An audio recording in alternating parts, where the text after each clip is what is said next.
Some more additional information. No items of property, plant and equipment were acquired or sold during the current year by any of the companies.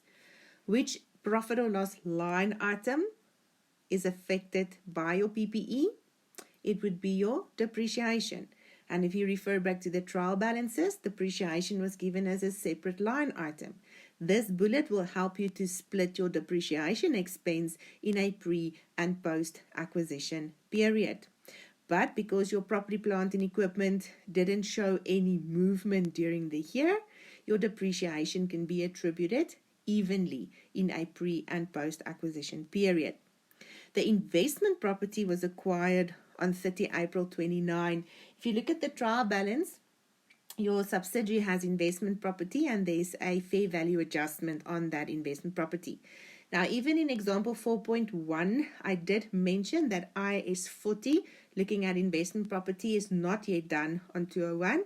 We'll do that later this year.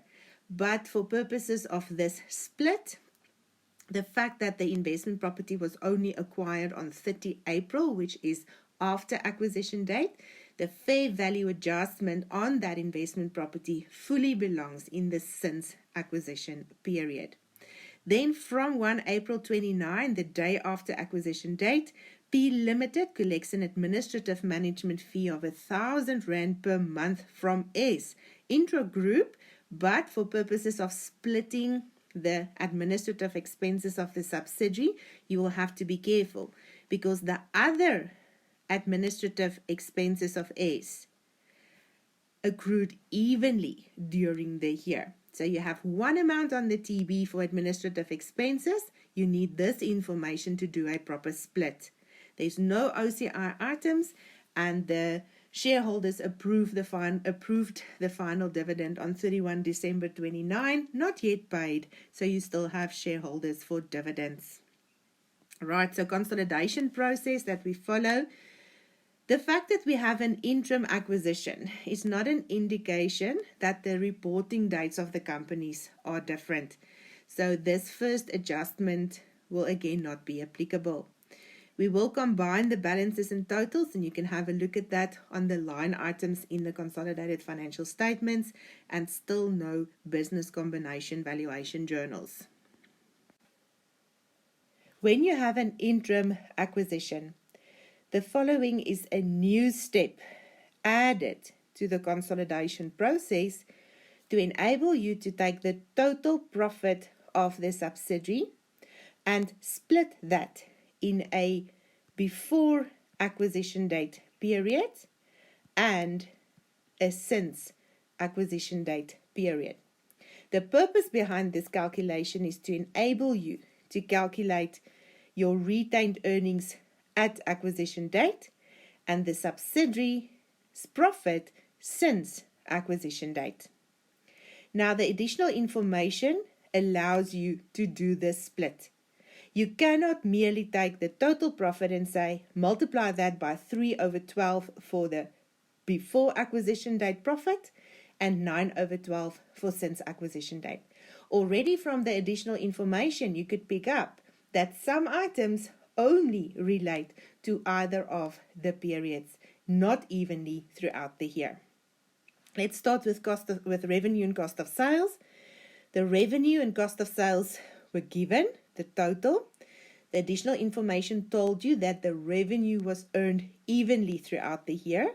So for revenue, you can take the total and say multiply by 3, multiply by 9 to give you the before acquisition date revenue and the since acquisition date revenue. So yes, for some items you can attribute and split that evenly. It depends on the information given. Now, if you have the total revenue and cost of sales, you can calculate the gross profit percentage. And then you can apply that gross profit percentage to the adjusted revenue amounts to calculate the related cost of sales. This is done in calculation B at the bottom. You then work line by line through all your income and expense items, and you split that based on the known information.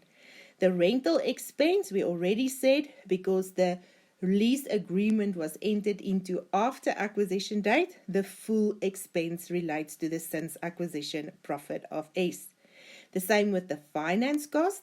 The intra-group loan was awarded or granted after acquisition date, so the full finance costs relate to the since acquisition date profit of S. For depreciation, the information told us that there were no movements in PPE, so for depreciation, you can split 3 months, 9 months, evenly throughout the year. The fair value adjustment relates to investment property that were obtained or acquired in the since acquisition date period, so that full fair value adjustment belongs in the since acquisition profit of the subsidiary. Right, so the last one of the expenses to attribute is my administrative expenses. The total administrative expenses in the trial balance of S is 49,000 Rand, and we had additional information to allow us to split that amount in pre and post acquisition date profit of S. That amount is 49,000 Rand, and the additional information indicated that the subsidiary pays a monthly management or administrative fee of 1,000 Rand per month to the parent since acquisition date. So included in the 49,000 is 9,000 that we know is fully related to the since acquisition date profit of the subsidiary. How did I calculate the 9,000? 1,000 Rand per month, 9 months from April to December.